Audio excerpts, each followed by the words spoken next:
এখন ক্রাইমের যে সত্য ঘটনাটা শুরু করছি সেটা রাজস্থানের আজমের ডিস্ট্রিক্টের শ্রীরামপুরা নামের একটা গ্রাম, সেখানকার একটা সত্য ঘটনা। সেই গ্রামের পাশ দিয়ে ওরাই নামের একটা মেন রোড, একটা হাইওয়ে যায়।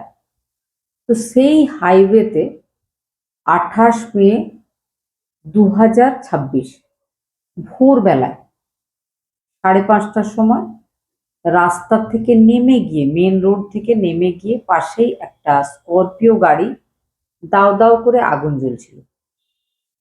একটা লোক ওই রাস্তা দিয়ে যাচ্ছিল, যেতে যেতে তার চোখ পড়েছিল ওই আগুন জ্বলা স্করপিওতে। সে প্রথমে দাঁড়ায়, দাঁড়াবার পরে নিজের ফোনটা বের করে একটা ভিডিও তৈরি করে, যেটা আজকাল কিন্তু সব লোকই করে থাকে। ভিডিওটা তৈরি হয়ে যায়, তারপরে আরো দু একজন গাড়ির ড্রাইভার সেখানে এসে দাঁড়ায়, সবাই ব্যাপারটা দেখে, পুলিশ স্টেশনে খবর দেওয়া হয়, দমকল বাহিনীকেও খবর দেওয়া হয়, সবাই এসে সেখানে পৌঁছায়, গাড়ির আগুন নেভানো হয়। নেভানোর পর পুলিশ স্টেশনের লোকজনেরা কাছে গিয়ে দেখতে পায় যে ওই গাড়ির ভেতরে বসেছিল 3জন মানুষ। তাদের পুরো শরীরটা 100% জ্বলে গেছিল, একটুও বাকি ছিল না, শুধু হাড়ের খাঁচাটাই অবশিষ্ট ছিল। এবার পুলিশ তদন্ত করতে গিয়ে আশেপাশে যখন দেখছিল, তখন দেখে যে ওই গাড়ি থেকে কেউ খুব চেষ্টা করে বাইরে বেরিয়ে গেছিল। কিছুটা দূরেই রাস্তার ধারে যে ক্ষেত রয়েছে সেখানে সে পড়ে গেছে, শেষ পর্যন্ত কিন্তু নিজেকে আর রক্ষা করতে পারেনি, সেও পুড়ে গেছিল। তবে তার শরীরের অবস্থা ততটা খারাপ নয়, ছাই হয়ে যায়নি। সে কিন্তু আধ পোড়া অবস্থায় সেখানে পড়ে রয়েছে, একজন মহিলা, সেও কিন্তু আর বেঁচে নেই। পুলিশ জানতে চাইছিল যারা মারা গেছে 4জন, তারা আসলে কে।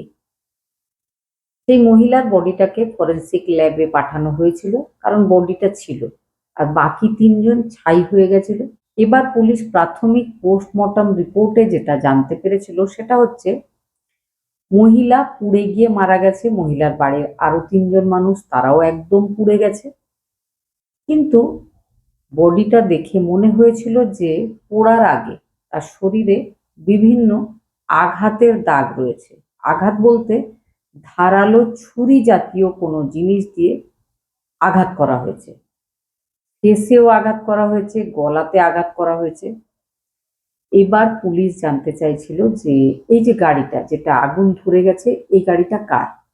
খুব বেশি চেষ্টা করতে হয়নি, পুলিশ সঙ্গে সঙ্গেই জানতে পেরেছিল যে এই গাড়িটা যেখানটাতে এই আগুনটা ধরেছিল তার থেকে 500 মিটার মতো দূরে একটা বাংলো রয়েছে, একটা বিশাল বাড়ি, উঁচু প্রাচীর দিয়ে ঘেরা একটা বাড়ি।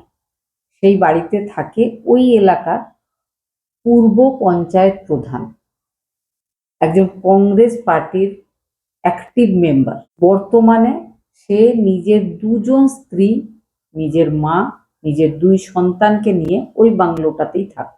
পুলিশ তদন্ত করতে গিয়ে আরো একটা ব্যাপার পুলিশের সন্দেহ হয়েছিল, সেটা হচ্ছে যদি কোনো গাড়িতে হঠাৎ করে আগুন ধরে যায়, তখন কিন্তু গাড়িতে বসা মানুষজনরা নিজেকে বাঁচানোর চেষ্টা করে, যে কোনোভাবে গাড়ি থেকে বেরোনোর চেষ্টা করে, জানলা দরজা যেটা খোলা পায় সেটা দিয়ে।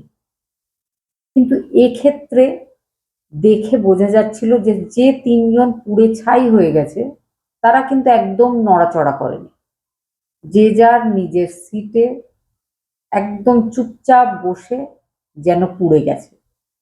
এটা সম্ভব ছিল না, সেই জন্য পুলিশের মনে হয়েছিল এই ঘটনা নিজে নিজে ঘটে যায়নি, এটা ঘটানো হয়েছে। আরো একটা ব্যাপার, যারা পুড়ে মারা গেছে তার মধ্যে সবাই যেন আগে থেকেই অজ্ঞান ছিল বা মারা গেছিল, শুধু একমাত্র মহিলা যে গাড়ি থেকে বেরিয়ে দূরে চলে গেছিল সে হয়তো মারা যায়নি। পুলিশ তদন্ত করতে গিয়ে সেই পূর্ব পঞ্চায়েত প্রধানের বাড়িতে যায়। পূর্ব পঞ্চায়েত প্রধানের নাম রাম সিং চৌধুরী, বয়স 45 বছর, বোরানা বলে একটা গ্রাম, সেখানকার তিনি পঞ্চায়েতের প্রধান ছিলেন। তার প্রথম স্ত্রী, যার নাম সুনিতা দেবী, সুনিতা দেবীর সাথে পুলিশ কথা বলে। সুনিতা দেবী পুলিশকে জানিয়েছিল যে তার হাজবেন্ড, নিজের মা 90 বছর বয়সী উষা দেবী, যে আগুনে পুড়ে মারা গেছিল। তার বুকে যন্ত্রণা হচ্ছিল, সেই জন্য তাকে নিয়ে হসপিটালের দিকে যাচ্ছিল।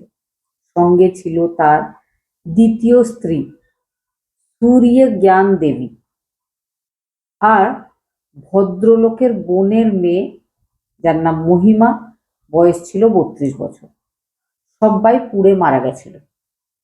ভদ্রমহিলা প্রথম স্ত্রী পুলিশ টিমকে জানিয়েছিলেন যে তার শাশুড়ির বুকে যন্ত্রণা হচ্ছিল, তাই জন্য তাকে নিয়ে বাড়ির ওই কজন মেম্বার হসপিটালের উদ্দেশ্যে যাচ্ছিল। তবে গাড়িটা যেদিকে যাচ্ছিল সেটা কিন্তু হসপিটালের দিক নয়, তার উল্টো দিকে পাওয়া গেছিল গাড়িটা। তাতে পুলিশের মনে হয়েছিল যে বানিয়ে কথাটা বলা হচ্ছে।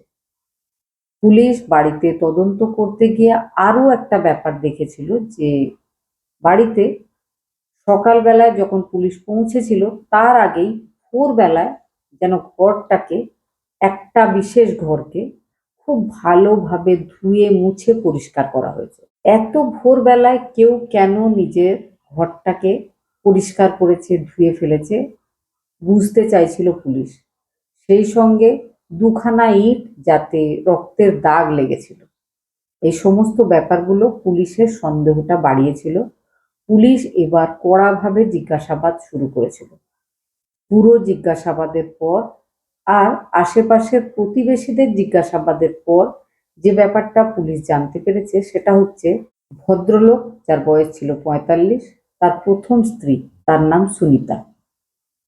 সুনিতার 2 সন্তান, এক ছেলে এক মেয়ে, যাদের বর্তমান বয়স, মেয়ের বয়স 19 বছর, ছেলের বয়স 17 বছর। সুখের সংসার ছিল। ভদ্রলোক কংগ্রেস পার্টির পূর্ব প্রধান।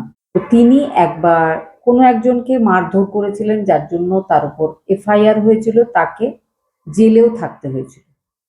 সেই সময় তার এই কেসটা চলাকালীন নিজের জামিনের জন্য তিনি একজন উকিলের সাথে যোগাযোগ করেছিলেন।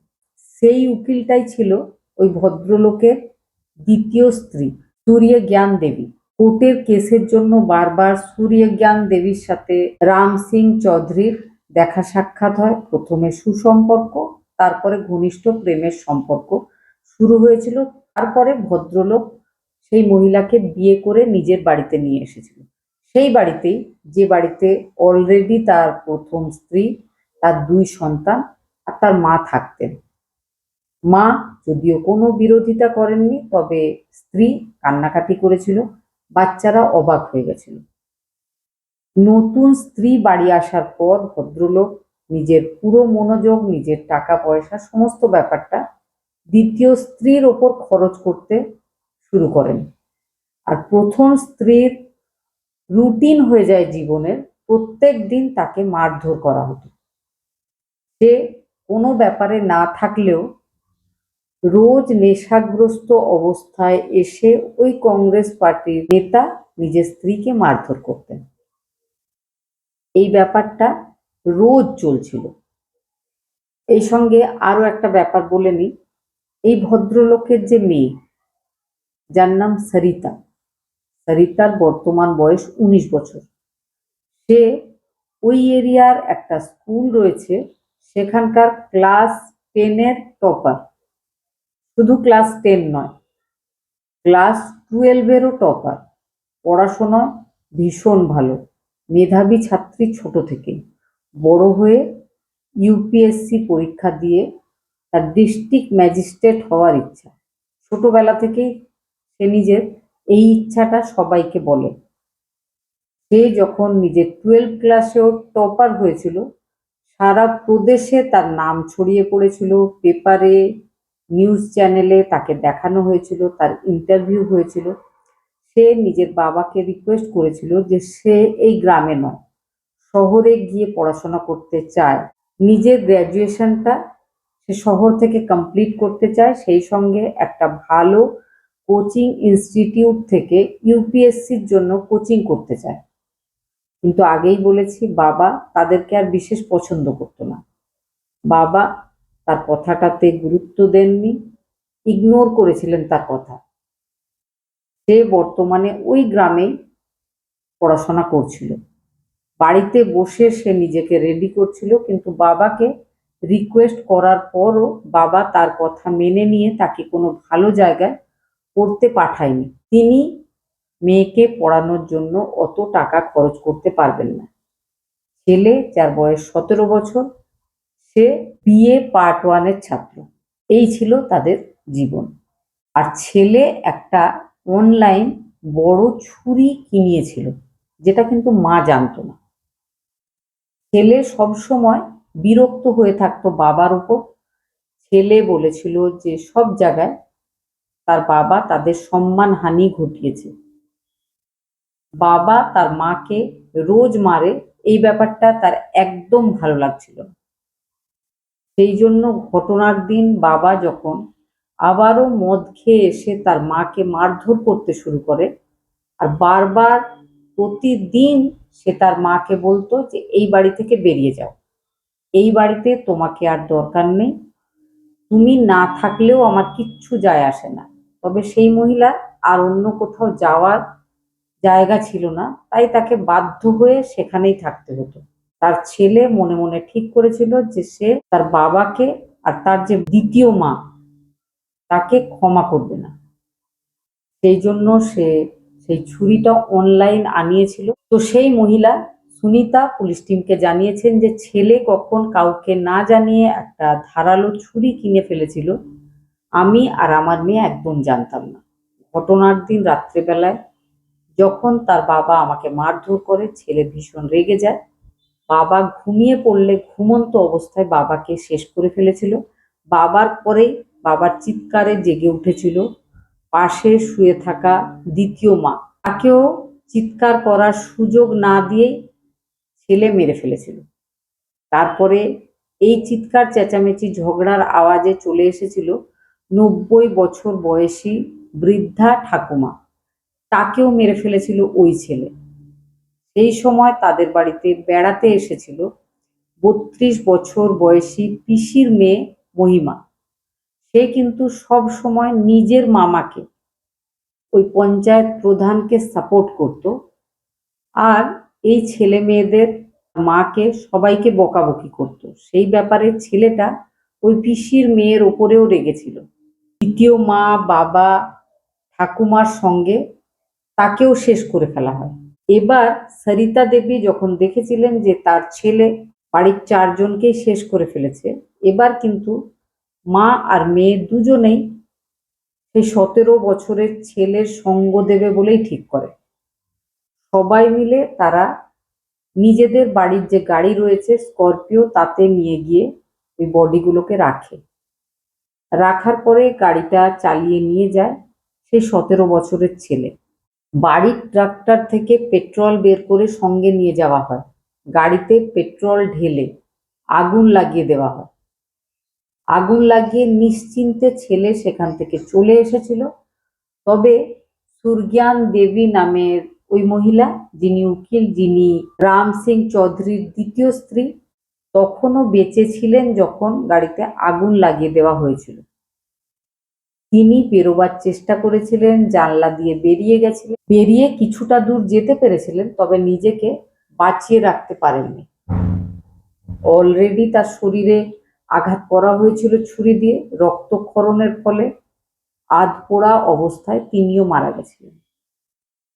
বর্তমানে 17 বছরের ওই ছেলেকে সংশোধনাগারে পাঠানো হয়েছে। মা আর তার বোন বলেছে যে এই ঘটনাতে তারা সঙ্গ দিয়েছে, তবে নিজে হাতে তারা এইসব ঘটায়নি। এখন পুলিশ তদন্ত করে দেখছে। পুলিশের মনে হচ্ছে 3জনে মিলে এই ঘটনা ঘটিয়েছে। আর যেহেতু ছেলেটার বয়স 17 বছর, শুধুমাত্র সংশোধনাগারে কিছু বছর থাকার পর তাকে ছাড় দেওয়া হবে, এই জন্য হয়তো মা, মেয়ে আর ছেলে তিনজনে প্ল্যানিং করেছে যে ঘটনাটা এইভাবে পুলিশকে জানানো হবে, যাতে মায়ের আর মেয়ের শাস্তি না হয়। বর্তমানে মা আর মেয়ে তারাও কিন্তু পুলিশ কাস্টাডিতে রয়েছে। এই পুরো ব্যাপারটা তদন্ত চলছে। ঘটনাটা শোনার পরে যদি কোনো বক্তব্য থাকে কমেন্টে জানাবার চেষ্টা করবেন। ভালো থাকবেন।